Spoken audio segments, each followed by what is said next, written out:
Flight from Mobile faces emergency after takeoff. Passengers aboard Spirit Airlines Flight NK-270 leaving Montego Bay in St. James for Fort Lauderdale in the United States got the scare of their lives yesterday afternoon as they braced themselves to potentially crashing in the sea. Reporters understand that soon after takeoff, the unexpected happened. The pilot told us to prepare for a water landing and the highest emergency activated at MBJ, a passenger told reporters. Luckily, however, the aircraft reportedly landed without incident or injury, but the shock that some passengers experienced will stay with them for a long time. We were told that the aircraft lost pressure. We eventually got a new aircraft and have begun to board, the passenger told reporters. Reporters were told that the flight crew were in panic mode and so the passengers were equally extremely nervous. It was nerve-wracking, the passenger stated. An official report on the cause of the incident was not immediately available, but videos from the aircraft were sent to reporters. Person of interest held in murder of St. Anne woman. A man listed as a person of interest in connection with the shooting death of 42-year-old Nadia Benz is in police custody. Benz was gunned down at her Helicon St. Anne home shortly after returning from church last Sunday.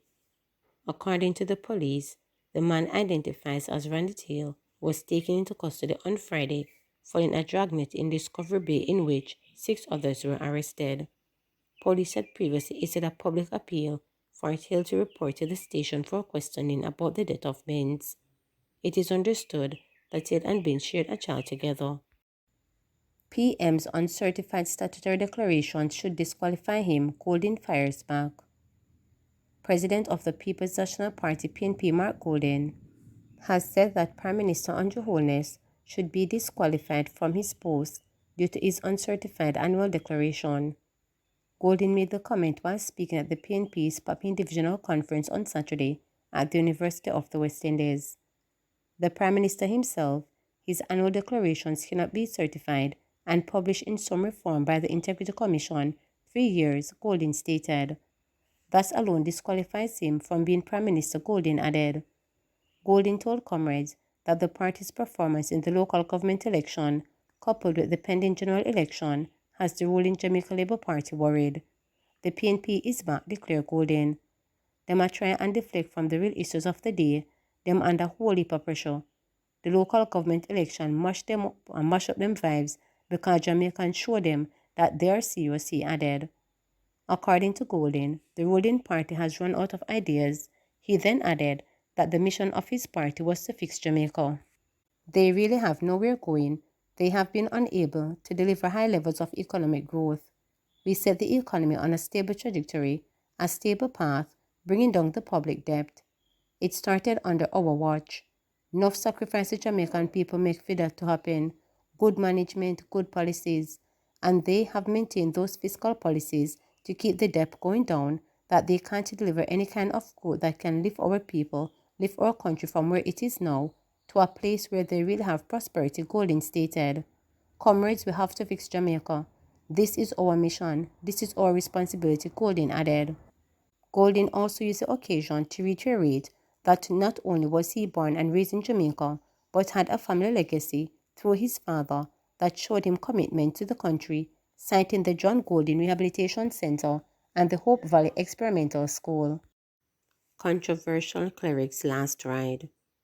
Last week's coroner's inquest ruling that controversial religious leader Kevin Smith died by suicide has drawn a striking rebuke from criminal defense attorney Valerie Robertson, King's Counsel, who represents Smith's estate and is contemplating filing a lawsuit against the government in relation to his death.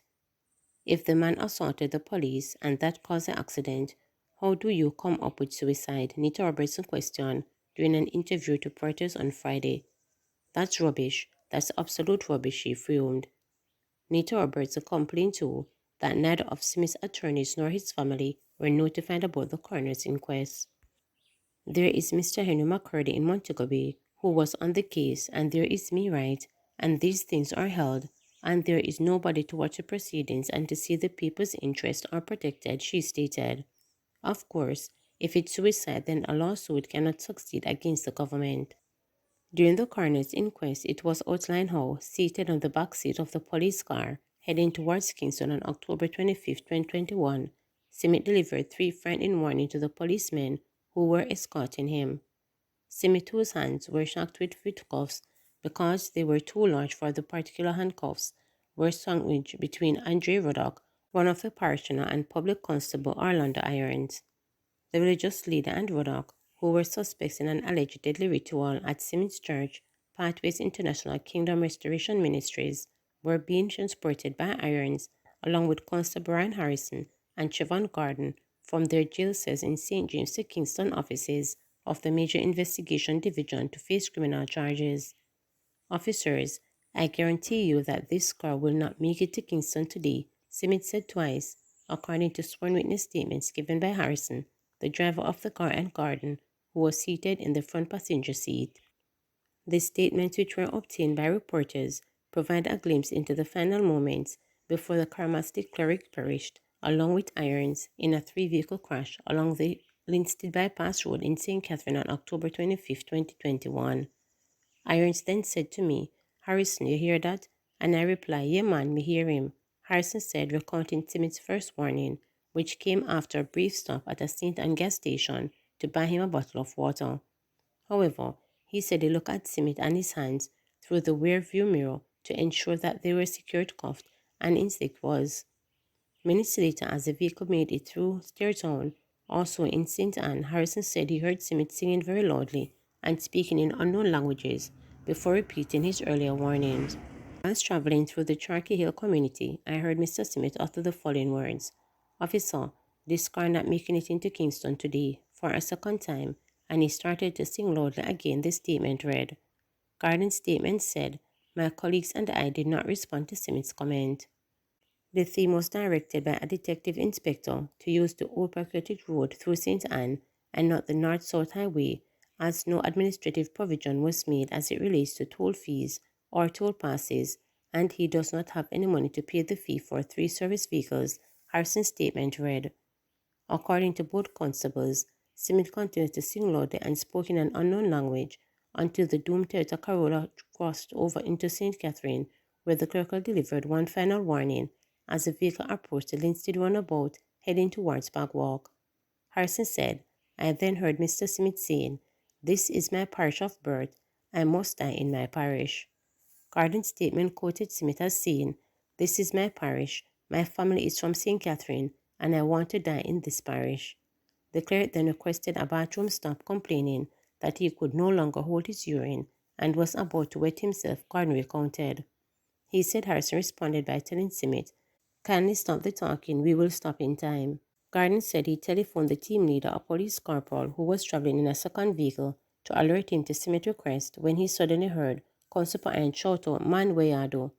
He said he turned around to see Simit pulling Harrison, the driver, by the shirt and shoulder. According to him, Harrison shouted, hold him, while Irons tried to restrain Simit. Before I felt the car make a swing and I felt an impact.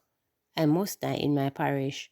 Harrison's statement indicated that while navigating traffic with the guidance of the second police vehicle, he felt someone grab his shoulder and pull it. He said he glanced around to see that it was Simit who was shouting loudly that this is my parish of birth and I must die in my parish. I then shouted, hold him, and then I felt an impact, his statement read, noting that the next thing he remembered was waking up in a hospital. A post-mortem examination conducted in November 2021 found that Simit's death was due to contusions to the brainstem and multiple blunt force trauma. Irons' cause of death could not be ascertained. A coroner's inquest into the circumstances that led to the death of Simit and Irons ended last Tuesday with a judge ruling that the controversial cleric caused the accident in a bid to commit suicide. Judge Carol Hughes said she found the cops to be credible witnesses before ruling that the collision did not occur because of excess speeding. John Jacobs, the attorney who presented the police force, and the 2 surviving policemen, said the judge found, based on evidence, that Simit assaulted the policemen who were transporting him, describing his actions as unlawful and dangerous. On Friday, Nita Robertson said she will seek within the next week to get copies of the notes of evidence from the inquest as well as the witness statements that were relied on so I can make an assessment of the court's finding. Please remember to subscribe, like, share, and click the notification bell for daily updates.